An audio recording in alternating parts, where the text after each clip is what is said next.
Hello friends, இந்த வீடியோவில் வந்து சுயாட்சி இயக்கம் பற்றி பார்க்கலாம். 1907 வந்து சூரத் பிளவு நடந்திருக்குமா. அதுக்கப்புறம் காங்கிரஸ் தீவிரவாதிகளை வந்து அரசாங்கம் வந்து எல்லா இடத்துலையும் வந்து தடை பண்ணியிருப்பாங்க. மிதவாதிகளும் வந்து வலுவிழந்து போயிருப்பாங்க. தேசிய இயக்கத்தை நடத்துகிற அளவுக்கு தலைவர் யாரும் இல்லாத நேரத்தில் அன்னி பெசன்ட் அம்மையார் வந்து உள்ளே வந்திருப்பாங்க. அவங்க என்ன சொல்லியிருப்பாங்க, இந்தியா வந்து சுயாட்சி பெறணும்னா மிதவாதிகளும் தீவிரவாதிகளும் வந்து ஒன்று சேரணும்னு சொல்லியிருப்பாங்க. அவங்க வந்து ஒரு புதிய அரசியலமைப்பான சுயாட்சி சங்கத்தை வந்து உருவாக்கியிருப்பாங்க. அதோட தலைவராக அன்னி பெசன்ட் இருந்திருப்பாங்க. அமைப்பு செயலாளராக ஜிஎஸ் அருந்தேல் இருந்திருப்பாங்க. பொதுச் செயலாளர் வந்து சிபி ராமசாமி ஐயர், பொருளாளர் வந்து பிபி வாடியா. இந்த சங்கத்தோட குறிக்கோள் வந்து என்னென்னா, பிரிட்டிஷ் பேரரசுக்குள்ளேயே இந்தியாவுக்கு வந்து சுயாட்சி கொண்டு வரதான் இதோட குறிக்கோளாக இருந்திருக்கு. அரையாற்றில் வந்து சுயாட்சி சங்கம் ஏற்பட்டதுலேருந்து சென்னை வந்து ஒரு இந்திய தேசிய போராட்டத்தில் ஒரு முக்கியமான இடமாக வகிக்க ஆரம்பிச்சிருச்சு. தமிழ்நாட்டில் உள்ள பல பகுதிகளிலும் சுயாட்சி சங்கம் வந்து கிளைகளை வந்து ஆரம்பித்தாங்க. கோயம்புத்தூரில் பார்த்தோன்னா ஒரு 10க்கும் மேற்பட்ட பிரம்மஞான சபை விடுதிகளை வந்து இதோட மையங்களாக செயல்பட ஆரம்பிச்சிட்டாங்க.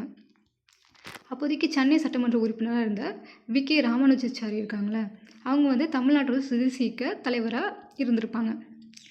1917 மே 9 வந்து மாநில சுயாட்சி மாநாடு வந்து கடலூரில் நடத்தியிருப்பாங்க. அதில் யார் தலைமையில் நடந்திருக்கும் அப்படின்னா, விபி மாதவராவ் இருக்காங்களே, அவங்களோட தலைமையில் வந்து நடந்திருக்கும். இந்த மாதிரி நிறைய மாவட்டத்தில் வந்து மாநாடுகள் வந்து நடத்தியிருப்பாங்க. 1917 மேக்குள்ளே 10,000 உறுப்பினர்கள் வந்து இந்த சங்கத்தில் வந்து சேர்ந்துருப்பாங்க. அடுத்ததாக PS குமாரசாமி ராஜா இருக்காங்களே, மீனாட்சி சகாய விவேகா வித்யாலயத்தை வந்து ஆரம்பிச்சிருப்பாங்க. எதுக்காக அப்படின்னா, சுயாட்சி இயக்கத்தோட குறிக்கோளை பற்றி பிரச்சாரம் செய்கிறதுக்காக இதை கொண்டு வந்திருப்பாங்க. அடுத்ததாக பிரம்மஞான சபையோட மாநாடு வந்து ராஜபாளையத்தில் நடத்தியிருப்பாங்க. எதுக்காக அப்படின்னா, அன்னி பெசன்ட் அம்மையார் வந்து அரசியல் சட்டத்திட்டத்துக்கு ஆதரவாக வந்து கையெழுத்து சேகரிப்பதற்காக இதை நடத்த சொல்லியிருப்பாங்க. அடுத்ததாக கல்கட்டாவில் வந்து அகில இந்திய காங்கிரஸ் கமிட்டி கூட்டம் நடந்திருக்கும். அதில் இவங்க ஆற்றிய உரையை வந்து தமிழாக்கம் செஞ்சுருப்பாங்க. சுயாட்சி இயக்கத்தால் கவரப்பட்ட தமிழ்நாட்டு மாணவர்கள் இருக்காங்களே, 1916 ஜூலை 24 வந்து ட்ரெயினில் வந்து ஐரோப்பியர்களுக்கு இடஒதுக்கீடு செஞ்சுருப்பாங்க. அதுக்கு எதிராக வந்து போராடியிருப்பாங்க. அப்போது சென்னை கவர்னராக வந்து பென்ட்லன் பிரபு வந்து இந்த மாதிரி சென்னை பகுதியில் வந்து போராட்டம் வந்து நல்லா தீவிரமடைஞ்சிட்டு உணர்றாரு. உடனே நிறைய விஷயத்தில் வந்து தடை கொண்டு வராரு. மாணவர்களை வந்து அரசியல் கூட்டங்களில் வந்து கலந்துக்கக்கூடாதுன்னு தடை விதிக்கிறாரு. அடுத்ததாக அன்னி பெசன்ட் அம்மையார் வந்து அவங்க நடத்துகிற பத்திரிக்கைக்கெலாம் டெபாசிட் அமௌண்ட் வந்து கட்ட சொல்லியிருப்பாங்க அவங்கள்ட்ட. இந்த மாதிரி அரசாங்கம் வந்து எல்லா விஷயத்துக்கும் கட்டுப்பாடு கொண்டு வந்தோடனே தஞ்சாவூர், ஈரோடு, கடலூர் அந்த இடத்துலலாம் வந்து போராட்டம் பண்ணுறாங்க. சென்னை நகரில் இருந்த இந்திய வியாபாரிகள் சங்கமும் வந்து இந்த பத்திரிகை கட்டுப்பாட்டை எதிர்த்து போராடுறாங்க. அடுத்ததாக சென்னை அரசாங்கத்துக்கு எதிராக அன்னி பெசன்ட் அம்மையார் வந்து வழக்கு தொடர்றாங்க. அவங்களே நேரில் ஆஜராகி வாதாடுறாங்க. வழக்கில் தோத்தாலுமே சுயாட்சி இயக்கத்தோட செல்வாக்கு வந்து குறையாமல் இருந்திருக்கு. 1917 ஜூன் 12 பார்த்தோன்னா பென்ட்லன் பிரபு வந்து அன்னி பெசன்ட் அம்மையாரை வந்து கூப்பிட்டு பேசுகிறாங்க. இந்த மாதிரி நீங்கள் திரும்பி இங்கிலாந்துக்கே சென்றுருங்க அப்படின்னு. ஆனால் அன்னி பெசன்ட் அம்மையார் வந்து போக மறுத்துடுறாங்க.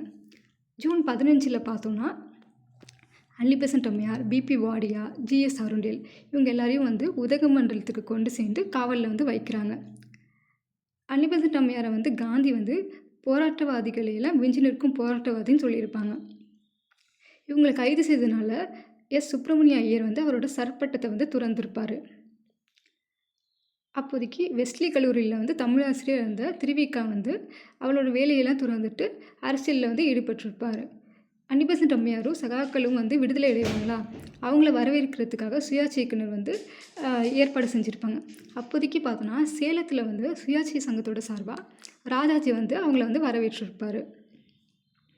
இந்திய தேசிய காங்கிரஸ் வந்து பிளவுபட்டிருந்த போது இவங்க தொடங்கிய அந்த சுயாட்சி இயக்கம் வந்து தேசிய போராட்டத்தை வந்து நடத்திட்டு இருந்திருக்கும். ஸோ இவங்களை பாராட்டி 1917 டிசம்பரில் நடந்த அந்த காங்கிரஸ் கூட்டத்துக்கு இவங்களை கல்கத்தாவில் வந்து தலைவராக வந்து தேர்ந்தெடுத்திருப்பாங்க.